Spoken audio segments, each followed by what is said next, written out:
Chapter का नाम है हमारे biodiversity and conservation.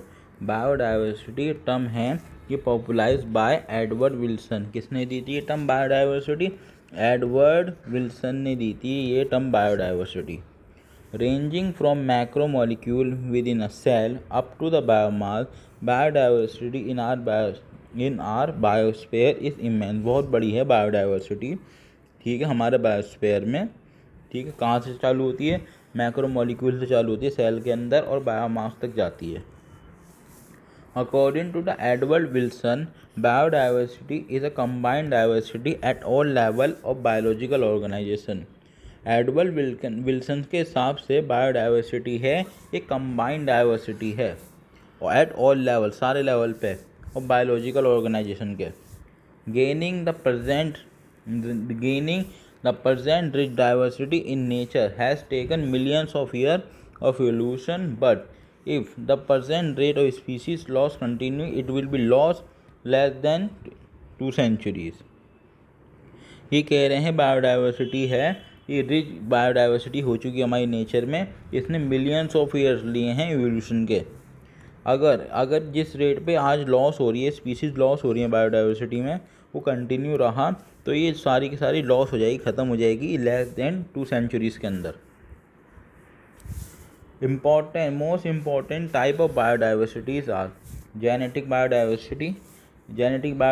Genetic level पे होती है। अ सिंगल स्पीसीज में so high diversity, single species है वो शो कर सकती है high diversity over its distribution range.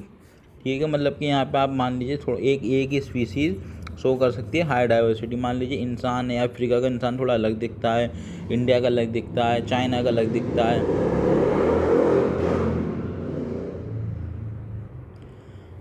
Example दे रखा है यहाँ पे रोवोल्फिया वोमिटोरिया। किसका एग्जाम्पल है? Rauvolfia vomitoria. ये मेडिसिनल प्लांट है, ग्रो कर रहा है डिफरेंट हिमालयास रेंज के अंदर। रोवोल्फिया एक मेडिसिन प्लांट है, ये ग्रो करता है डिफरेंट हिमालयास रेंज और शो करता है जेनेटिक वेरिएशन दिखाता है ये। किसके अंदर? In terms of potential and concentration of active chemical reserpine produce by plant. ये वेरिएशन, जेनेटिक वेरिएशन दिखाता है पोटेंसी में और कंसंट्रेशन में एक एक्टिव कंपाउंड की, जिसका नाम है रेसरपाइन। इन इंडिया के अंदर more than 50,000 genetic different strain पाए जाते हैं राइस के। In India more than 50,000 genetically different strain of rice are found. 50,000 से ज़्यादा, more than 50,000 genetically different strain पाए जाते हैं राइस के।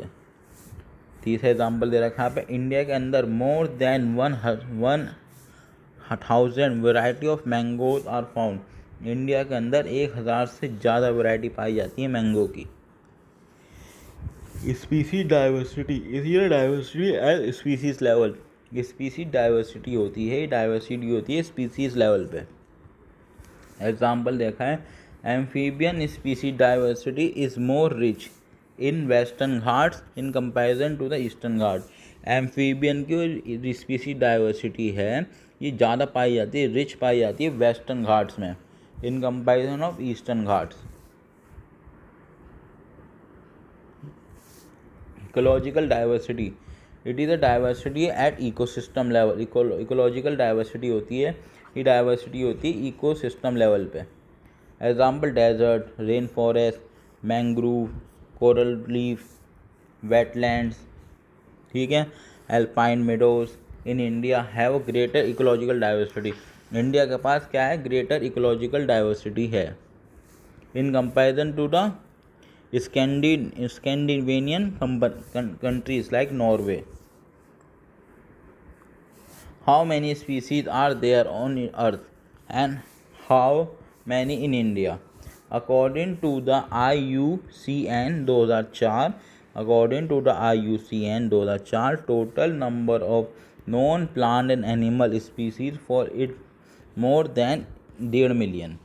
IUCN के 2004 के अनुसार प्लांट और एनिमल की स्पीशीज मिला के ये ज़्यादा हैं 1.5 मिलियन से, 1.5 मिलियन से ज़्यादा हैं ये। But we don't know we don't know, पर हमारा नहीं पता कि एक्चुअली कितनी स्पीशीज एग्जिस्ट करती हैं अर्थ के ऊपर today, that are yet discover, ये अब भी डिस्कवर होना बाकी है। बायोलॉजिस्ट हैं सजेस्ट करते हैं most of species waiting to be discovered in our tropic area, tropic areas में बहुत सारी स्पीसीज डिस्कवर होने का इंतज़ार कर रही हैं।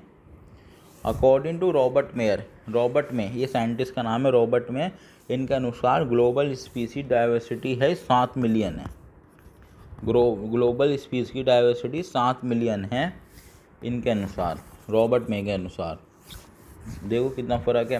और ये बता रही थी IUCN कितनी बताई थी, 1.5 मिलियन, और ये कितना बता रहे हैं, रॉबर्ट में बता रहे हैं कि 7 मिलियन है। अगर हम रॉबर्ट में का एस्टीमेट मानते हैं तो हम कहेंगे कि 22% और हम मानेंगे कि आज तक 100 में से 22% और total species had been recorded so far.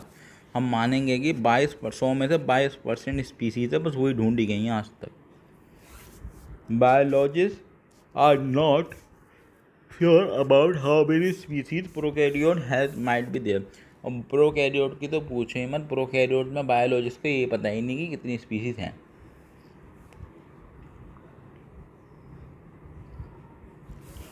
Some interesting aspect about the earth biodiversity, कुछ इंटरेस्टिंग एस्पेक्ट हैं, पहलू हैं अर्थ की बायोडाइवर्सिटी के लिए, जैसे कि एनिमल स्पीसीज़ 70% से ज़्यादा पाई जाती हैं। और अर्थ पे 100% स्पीसीज़ रहती हैं तो 70% से ज़्यादा स्पीसीज़ तो आपकी एनिमल की ही हैं। Insect are forming the most species rich taxonomic group, insect हैं वो क्या बनाते हैं, most species rich taxonomic group बनाते हैं, जिसके अंदर 70% से ज़्यादा एनिमल के आ जाते हैं। मान लीजिए अगर एनिमल की स्पीसीज 100% है धरती पे, ठीक है, तो उनमें 70% से ज़्यादा इंसेक्ट ही हैं। Among the vertebrate half of the species belong to fishes, और फिश के अंदर स्पीसीज आती हैं, ठीक है। अमंग द वर्टिब्रेटा हैं, उनके अंदर आधी तो स्पीसीज सारी फिश की होती हैं, मछलियों की होती हैं। प्लांट स्पीसीज की बात करते हैं हम। प्लांट स्पीसीज हैं वो धरती पे 22% से ज़्यादा पाई जाती हैं 100 में से। इंक्लूड करती है fungi, algae, bryophyta, gymnosperm, angiosperm. और अदर स्पीसीज़ वो अदर स्पीसीज़ हैं वो 8% से कम पाई जाती हैं। इंक्लूड करती हैं प्रोकैरियोट्स को, प्रोटेस्टेंट्स को, प्रोटेस्टा किंगडम के मेंबर को वो प्रोकैरियोट रखती है अपने पास, वो 8% कम है। Few fact about diversity in India, India के कुछ फैक्ट्स हैं डाइवर्सिटी के बारे में। India has only 2.4% world land area, India के पास बस 2.4% ही ज़मीन है वर्ल्ड की। पर ग्लोबल स्पीसीज डाइवर्सिटी कितनी है, 8.1। ग्लोबल स्पीसीज डाइवर्सिटी है इंडिया के पास 8.1, और लैंड कितना है 2.4। India is one of the 12 mega diversity country, ठीक है। इंडिया क्या है, one of the 12 mega diversity country है। अबाउट 45,000 स्पीसीज़ और प्लांट की रहती है इंडिया में, और 90,000 स्पीसीज़ रहती है एनिमल्स की, रिकॉर्ड हुई है इंडिया से। अगर हम वो एस्टिमेट नंबर को फॉलो करें, estimate number of the living species very to be discovered in India, अगर हम मेज का ग्लोबल एस्टिमेट फॉलो करें तो प्रोबेबली 1 लाख से ज़्यादा प्लांट की स्पीसीज हैं वो इंतज़ार कर रही हैं डिस्कवर होने का, और मोर देन 3 लाख एनिमल की स्पीसीज हैं वो डिस्कवर होने का इंतज़ार कर रही हैं। Pattern of biodiversity, latitudinal gradient is most well known pattern in biodiversity. Latitudinal gradient मतलब धरती है, धरती पर क्रॉपिक ऑफ कैंसर जा रही है, यहाँ पे धूप ज़्यादा होती है क्रॉपिक ऑफ कैंसर की साइड, ठीक है। अगर हम ऊपर की साइड देखेंगे इधर की साइड तो यहाँ पे धूप कम आती है, तो यहाँ पे बायोडाइवर्सिटी कम रहती है, इधर भी। और ये बीच का इलाका है, इधर बायोडाइवर्सिटी सही रहती है। इधर धूप सही आती है तो बायोडाइवर्सिटी ज़्यादा मिलती है। तो यहाँ पे हमें पता लगता है कि pattern of biodiversity, latitudinal gradient is the most well known pattern in biodiversity. Generally species diversity decrease होती है तो हम इक्वेटर मतलब अर्थ से बीच से निकल रहा है इक्वेटर से हम टूवर्ड्स पोल की तरफ जाते हैं, ऊपर की तरफ जाते हैं, तो यहाँ तब बायोडाइवर्सिटी कम हो जाएगी। So we can say that tropic latitudinal range कितनी 23.5 degree north and 23.5 degree south herbaceous more species than temperate region or polar region, although few exceptions are there। Example दे रखा है यहाँ पे, जैसे कि Amazon rain forest largely tropical region में पाया जाता है इन साउथ अमेरिका, है the greatest biodiversity on the earth. It has been more than 40,000 species of plant है इसके पास, 3,000 स्पीसीज़ हैं आपकी फिशेस की, 1300 फिश स्पीसीज़ हैं बर्ड्स की, 427 मैमल की स्पीसीज़ हैं, 427 एम्फीबियन की हैं और 378 स्पीसीज़ रेप्टाइल्स की हैं और मोर देन 1,25,000 इनवर्टिब्रेट्स की स्पीसीज़ हैं। Scientists estimate that at least 2 million insect species waiting to be discovered might be in rainforest। ये कह रहे रेन फॉरेस्ट है याला, इसके अंदर 2 मिलियन के करीब आपके इंसेक्ट की स्पीसीज डिस्कवर होना का इंतज़ार कर रही है। Example number 2, variation in number of species of bird. Cambodia located near the equator, इसके पास आपकी 1,400 स्पीसीज पाई जाती हैं। India much of land are in tropical latitude, यहाँ पे 1200 स्पीसीज पाई जाती हैं बर्ड्स की। न्यूयॉर्क, इसमें 105 पाई जाती हैं बर्ड की स्पीसीज। ग्रीनलैंड बस 56 स्पीसीज पाई जाती हैं बर्ड की।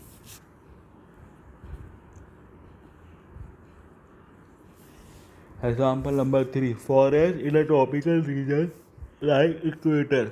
फॉरेस्ट होते हैं ट्रॉपिकल रीजन में इक्वेटर पे, उनके पास 10 time has up to 10 times as many species of vascular plant in comparison to the forest equal area in temperate region. ही कह रहे हैं एक फॉरेस्ट है इक्वेटर रीजन पे, ठीक है, और एक फॉरेस्ट है टेम्परेट रीजन पे, मतलब ठंडी कंट्री है नॉर्थ पोल की, पोल वाली साइड वाली, इक्वेटर पे नहीं है। इसके बाद वस्कुलर प्लांट है, इसके बाद भी वस्कुलर प्लांट है, इक्वल एरिया है इन दोनों का, तो इसके पास 10 गुना ज़्यादा पाए जाएंगे स्पीसीज़ में, इसके पास 10 गुना कम स्पीसीज़ पाई जाएंगी वस्कुलर प्लांट की। Forest in a tropic region like equator have up to 10 times as many species of vascular plant in comparison to the forest equal area in temperate region like Midwest of USA। Why so special about a topic that might account for the greater biological activity। ऐसा क्या है tropic reason में, वहाँ पे biological activity इतनी ज़्यादा है, biodiversity इतनी ज़्यादा है। तो इम्पोर्टेंट हाइपोथेसिस, कुछ इम्पोर्टेंट हाइपोथेसिस हैं यहाँ पे। The species is generally a function of time. Species क्या है, जनरली फंक्शन है टाइम का। फ्रिक्वेंटली ग्लेशियर्स हैं वो अकर करते थे टेम्परेट रीजन में पास्ट में, बट ट्रॉपिकल लैटिट्यूड में वो रिमेन ऐसे ही था, वैसे ट्रॉपिकल लैटिट्यूड आज हैं वैसे पहले थे। ये अनडिस्टर्ब है tropic region for millions of year, for long evolutionary time, for greater species diversity.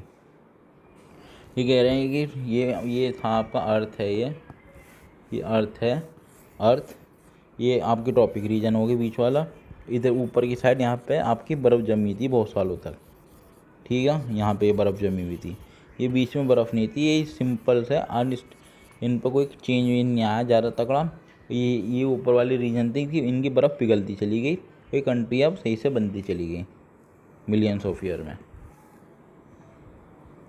Seasonal variation आज नील होते हैं ट्रॉपिकल एनवायरनमेंट में in comparison to the temperate one. और ट्रॉपिकल एनवायरनमेंट होता है उसके अंदर सीजनल क्लाइमेटिक चेंज आते हैं, थोड़े कम आते हैं, उनमें स्पीसीज बची रहती हैं वहाँ पे, और टेम्परेट रीजन में तो ख़तरनाक वाले चेंज आ जाते हैं। More than the constant environment रहता है लगभग ट्रॉपिकल रीजन में। Predict environment was there promote करता है नीचे को, ये एनवायरनमेंट नीचे को प्रमोट करता है, नीचे स्पेशलाइजेशन को। Leading a greater species diversity, tropic receive करता है more solar energy, tropic region पे धूप ज़्यादा आती है, सोलर एनर्जी ज़्यादा होती है, उसके वजह से हायर प्रोडक्टिविटी होती है। This higher productivity might indirectly contribute to greater diversity.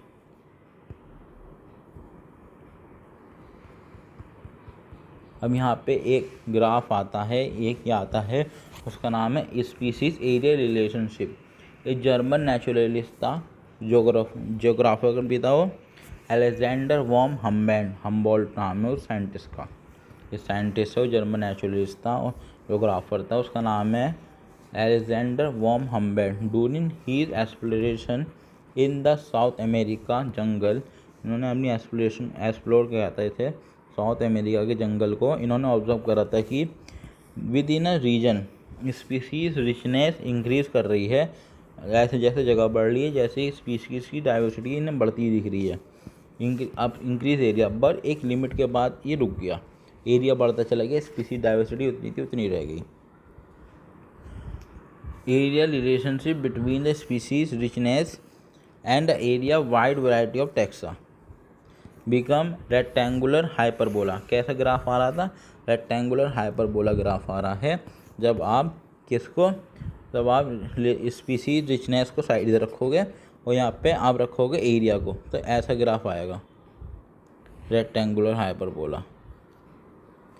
One of the logarithm scale relationship इस स्ट्रेट लाइन। तो लॉगरिथम स्केल पे लाओगे तो रिलेशनशिप कैसी हो जाएगी, स्ट्रेट लाइन की तरह हो जाएगी। डिस्क्राइब बाय इक्वेशन, ये इस इक्वेशन से देख सकते हो आप, log x log c plus log a।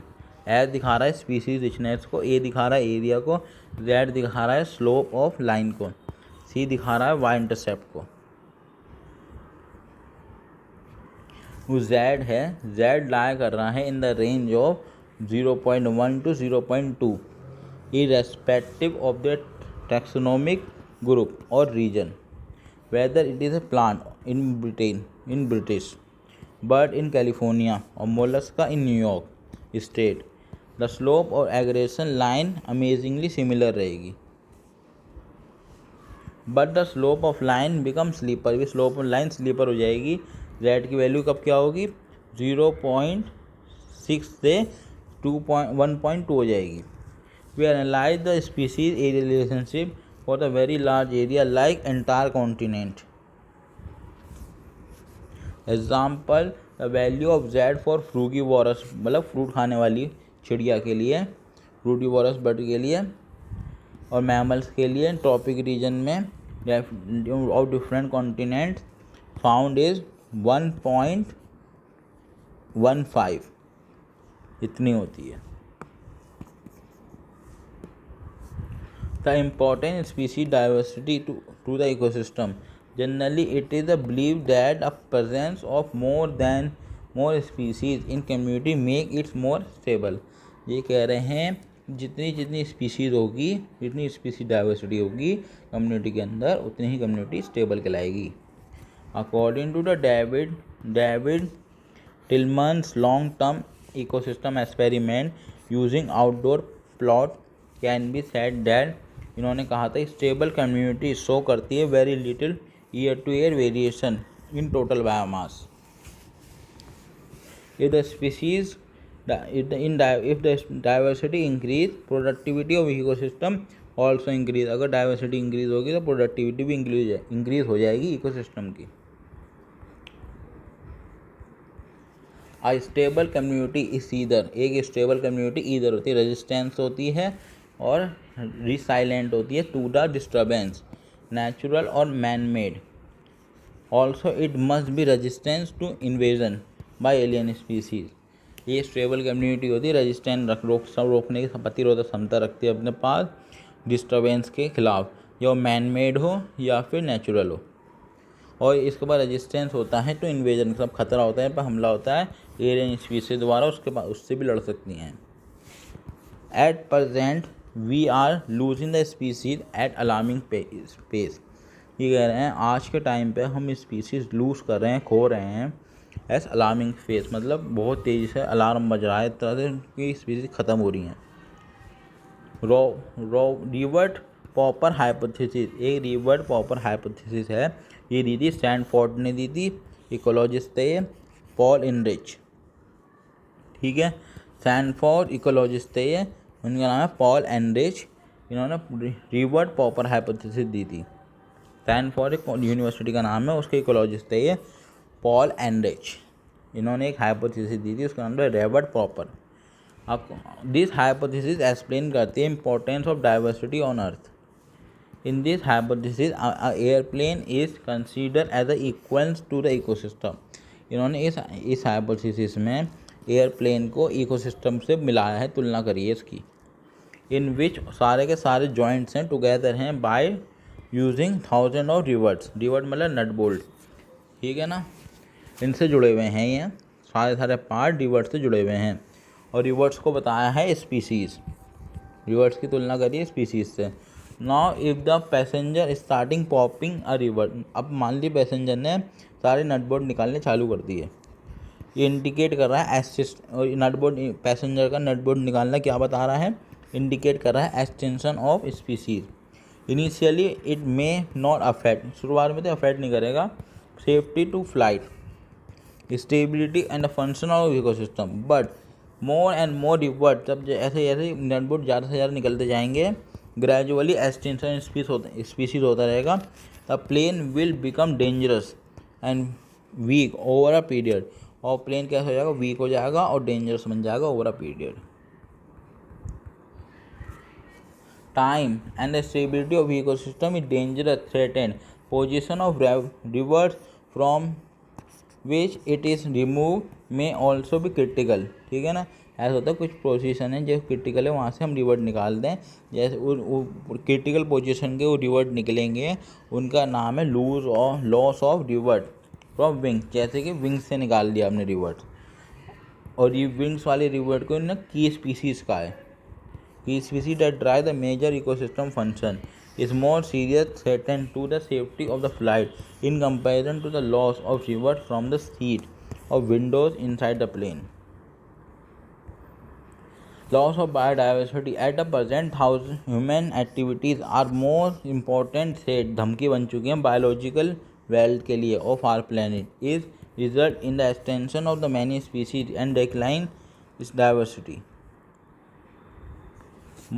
Example 1, more than 2000 species of native bird become extinct after the colonization of tropic specific island by humans. 2000 से ज़्यादा इस नेटिव बर्ड की स्पीसीज एक्सटिंक्ट हो चुकी है किस after the colonization of tropic specific island by humans. Example number 2, in last 500 years IUCN ने red list जारी करी है 2004 में, उन्होंने इंडिकेट करा है एक्सटेंशन ऑफ लास्ट 500 ईयर के अंदर ये भी 784 स्पीसीज़ का एक्सटेंशन हो चुका है, गायब हो चुकी हैं।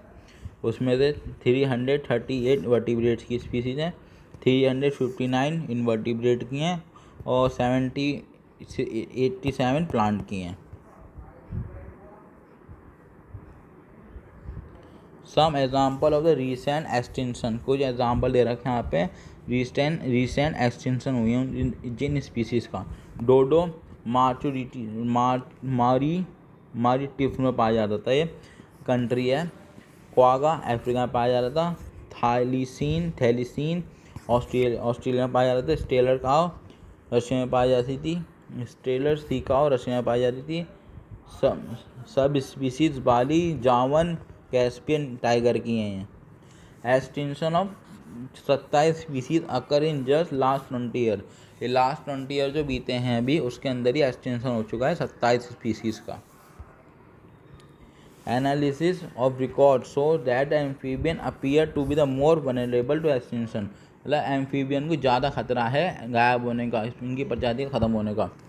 Presently more than 15,500 species of world wide, उसमें से उसमें से उसमें से क्या वे ज़्यादा हैं, 650 से ज़्यादा स्पीसीज़ हैं इंडिया की, और फेस कर रही हैं threat of extension. In species में 12% तो बर्ड की हैं, 23% मैमल की स्पीसीज़ हैं, और एवरी फोर्थ मैमल स्पीसीज़ हैं। 32% एम्फीबियन की स्पीसीज़ हैं, और 31% जिम्नोस्पर्म की स्पीसीज़ हैं। टोटल मिलाकर 15,500 स्पीसीज़ है वर्ल्ड वाइड जो कि एक्सटेंशन का थ्रेट झेल रही हैं इस time. Nearly 700 species have become extinct in recent time.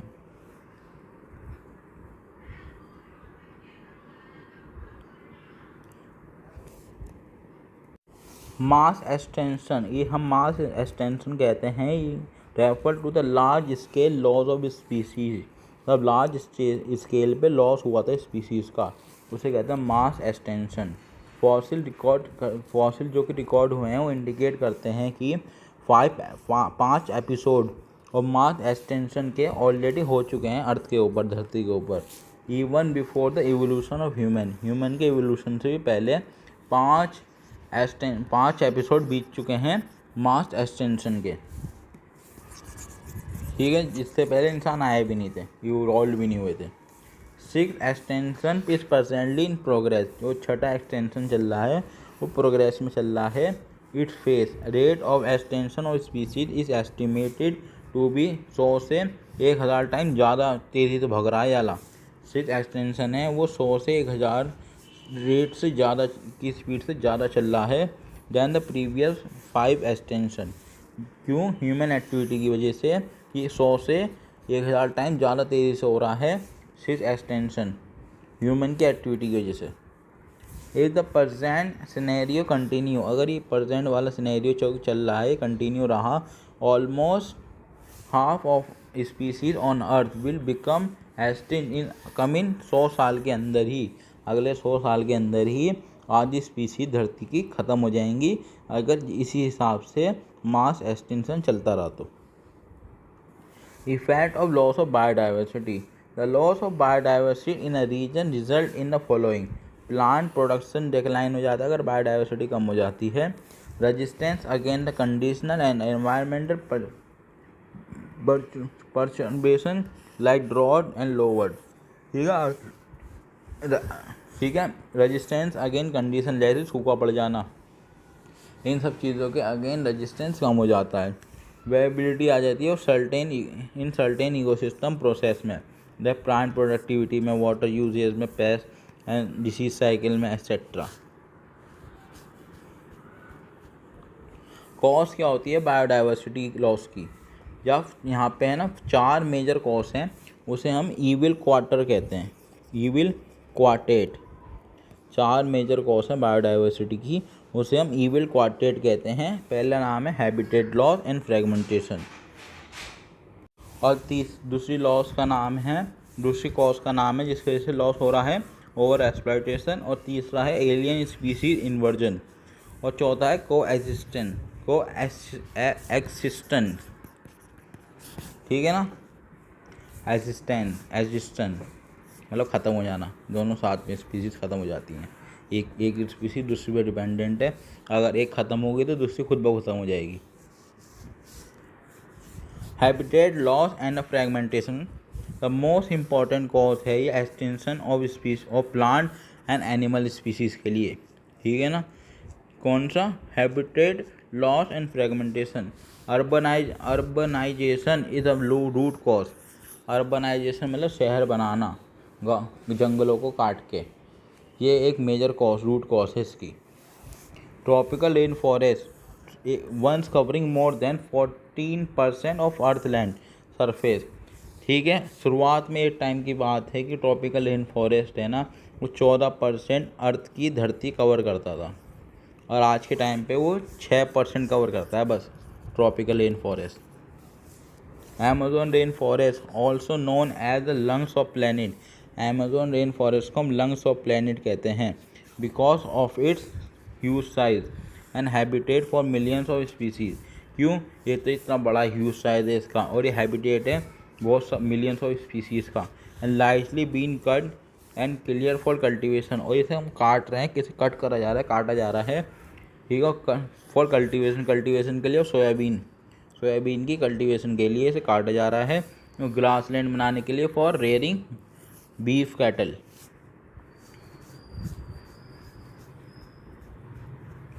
Pollution is another threat for the survival of many species in our habitat. Pollution है वो भी एक अनदर कॉज है, ठीक है, थ्रेट है, थ्रेट मतलब धमकी है, और survival of many species in our habitat. Many times human activities result in the breaking of the large habitat into the small fragment. बहुत बार देखा गया है कि ह्यूमन एक्टिविटीज़ हैं उनकी वजह से लार्ज हैबिटेट, बहुत बड़ी कोई जंगल है, वो छोटे छोटे पार्ट में टूट जाता है, उससे हम कहते हैं fragmentation.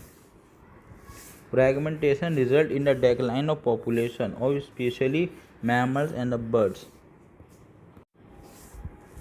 Mammals and the birds these are required large territories. ये कह रहे हैं फ्रेगमेंटेशन की वजह से वो होता है, आपका पॉपुलेशन होती है स्पेशली मैमल्स की और बर्ड्स की ख़त्म हो जाती है, क्योंकि रिक्वायर्ड करते हैं लार्ज टेरिटरीज को, बहुत बड़े बड़े एरिया को। It also effect those animal which are migratory habitat, और उन्हें भी इफेक्ट करेगा जो कि माइग्रेट करते हैं, एक कंट्री से दूसरी कंट्री में जाते हैं सीज़न की वजह से, उन्हें भी ये इम्पैक्ट डालता है, इफेक्ट डालता है उन पर भी। Over exploitation of the natural resources including species of animal for food and shelter has resulted in decline of many species in last 500 years. That is Steller cow ख़त्म हो गई, एक्सटेंड कर गई ओवर एक्सप्लॉयटेशन की वजह से। Passenger pigeon exploit कर गया ओवर एक्सटेंशन की वजह से। presently many commercial important marine fishes have endangered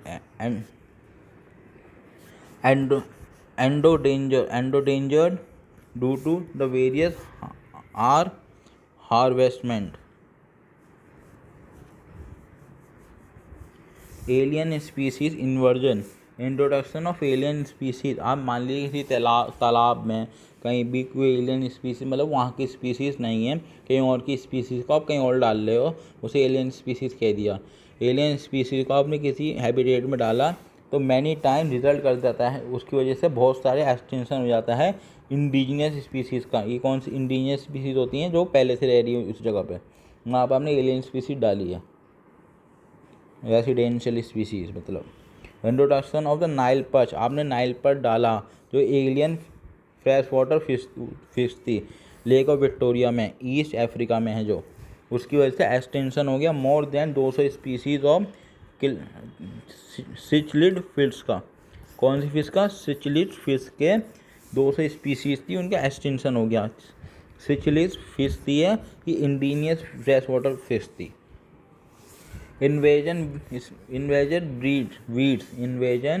invasive weeds species like carrot grass, parthenium, lantana, water hyacinth, इकोनिया आर द पोटेंशियल है थ्रेट करने का टू आर नेटिव स्पीसीज को।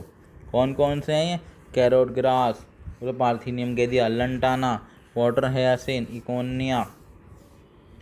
Presently illegal introduction of the African catfish.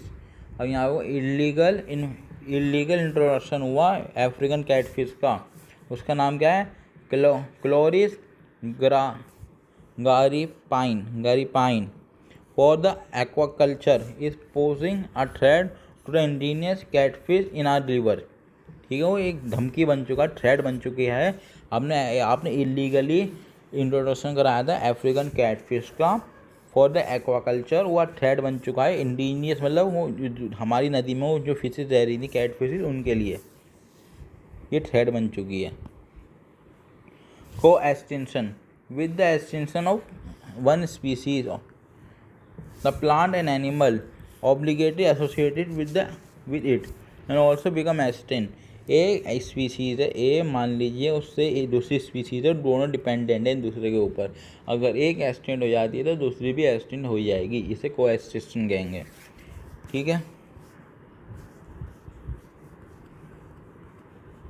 Example दे रखा, if the fish जो कि host है बिकम एक्सटेंड हो जाती है तो उसका पैरासाइट भी गायब हो जाएगा।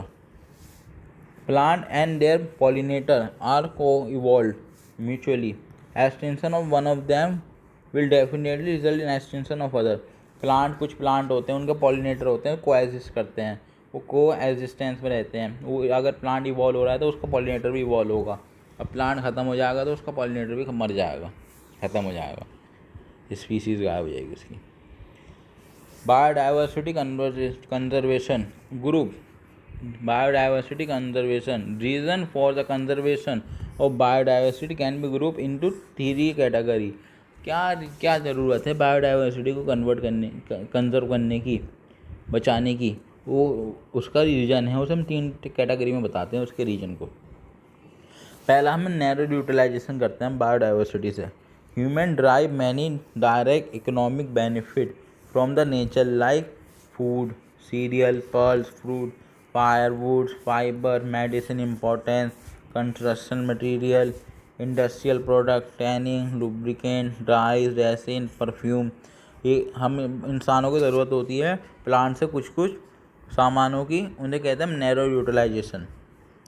इसलिए more than 25% of drugs sold in the market world wide are drive from plant.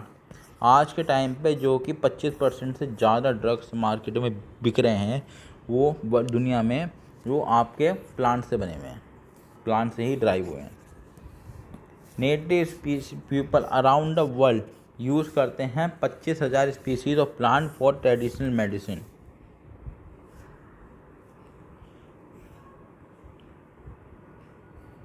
Bioprospecting refer to the exploring the molecular and genetical and the species level diversity for the product of the economic importance। किसके लिए?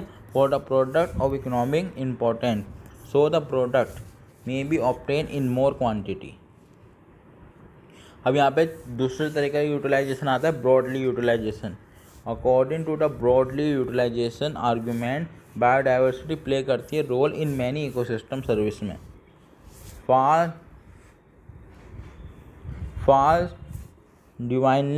Diminishing Amazon rain forest, वो Amazon rain forest है बड़ा वाला, ये इतना बड़ा forest है अमेज़न रेन फॉरेस्ट, ये 20% टोटल ऑक्सीजन बनाता है धरती पे एटमॉस्फेयर की। Pollination is also another service include pollinator like bee. Pollination है, ये भी पॉलिनेटर की सर्विस दे रहा है नेचर के अंदर, पॉलिनेशन करा के। humble bees, bird, bats, example of some intangible non-physical benefit derived from the nature, जैसे कि aesthetic pleasure of walking through thick woods। हमें खुशी मिलती है तो आप वो जंगलों में चलते हैं, वॉक करते हैं स्प्रिंग में।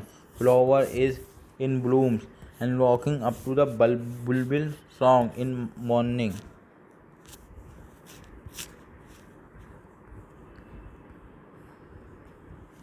एथिकल इशूज़ होते हैं कुछ, ठीक है ना, कुछ एथिकल इशूज़ आते हैं। तीसरा वाला है यहाँ पे ethical issues. We need a realize that every species on the earth has intrinsic value. हर एक स्पीसीज जो की धरती पे रह रही है उसके पास इंट्रांसिक वैल्यू है। Even it is not of our current economic value, माना कि उसकी हमारा कोई काम नहीं है, उससे हमारी कोई इकोनॉमिक वैल्यू मदद नहीं कर रही कोई स्पीसीज़, वो उसे भी जिंदा रहने का हक है, उसके बाद भी एक इंट्रांसिक वैल्यू है। It is our moral duty, हमारी एक मोरल ड्यूटी है कि हम उनका केयर करें और for well being species with which are share our habitat and pass them to the on future generation. हम उन्हें बचाएं, उनकी केयर करें और उन्हें अगली फ्यूचर जनरेशन तक पहुँचाएँ। Models of conservation of biodiversity. In situ conservation, एक कौन कौन से मॉडल हैं कंजर्वेशन करने के लिए बायोडाइवर्सिटी को? पहला आता है इन सीटू कंजर्वेशन।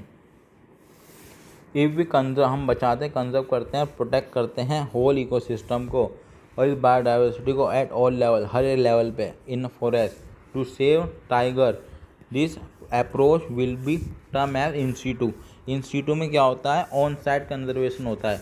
मान लीजिए यहाँ बहुत सारे टाइगर रहते हैं इस एरिया में, हमने इस एरिया को बंद कर दिया साइडों से, उस एरिया को ही घोषित कर दिया इन सीटू, यहाँ पे ही रहेंगे ये लोग, हम इन्हें कहीं नहीं ले आ रहे उठा के। Example identification conservation of biodiversity hotspot. Biodiversity hotspot they are the region जहाँ पे करेक्टरिस्टिक होती है विद बायोडाइवर्सिटी हॉटस्पॉट होते हैं जहाँ पे high level of species richness होती है और हाई डिग्री ऑफ एंडीमिज्म दिखाया जाता है। एंडीमिज्म हाई डिग्री का होता है यहाँ पे।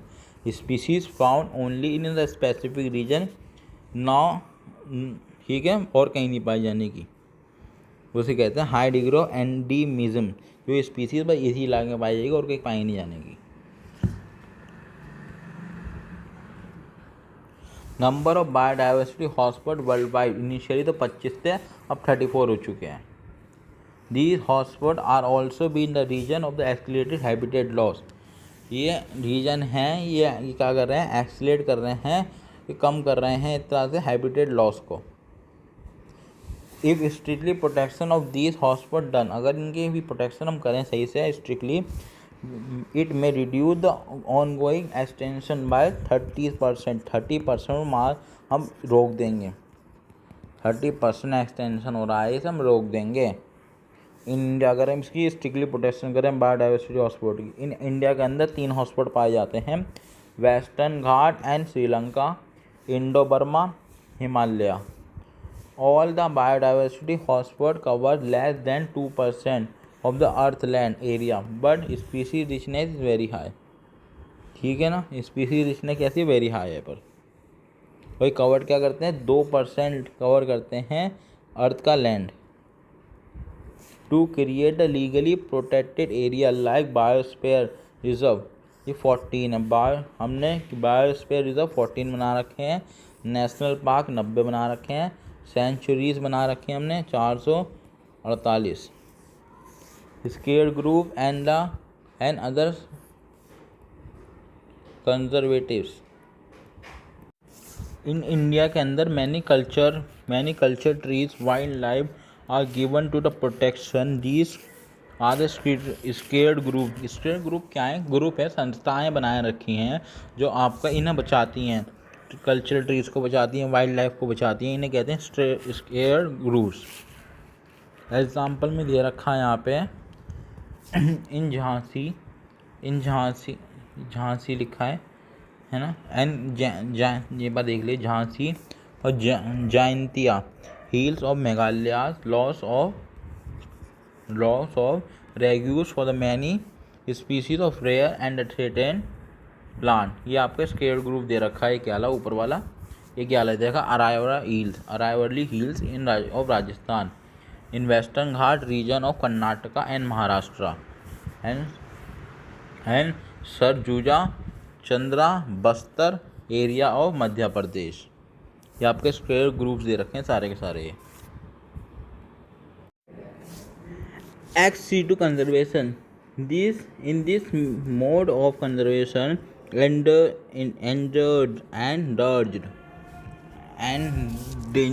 स्पीसीज होती हैं। एंडेंजर मतलब खतरे में स्पीसीज हैं, और थ्रेटन एनिमल हैं और प्लांट हैं, उन्हें हम अर्जेंट मेजर पे सेव करते हैं फ्रॉम एक्सीटो, मतलब of side.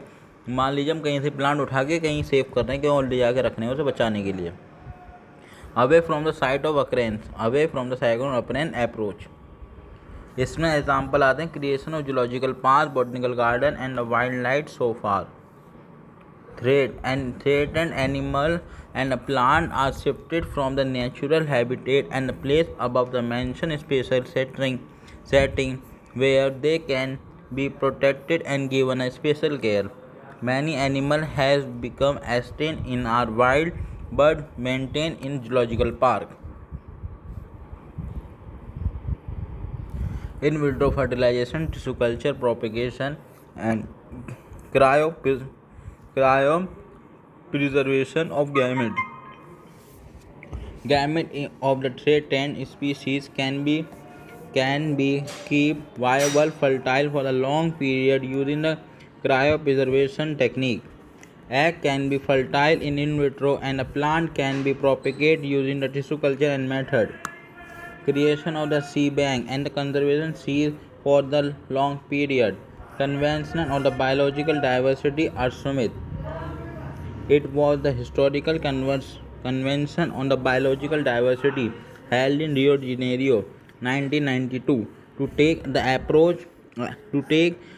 appropriate measures for the conservation of the biodiversity and the sustainable utilization of its benefit. As follow up.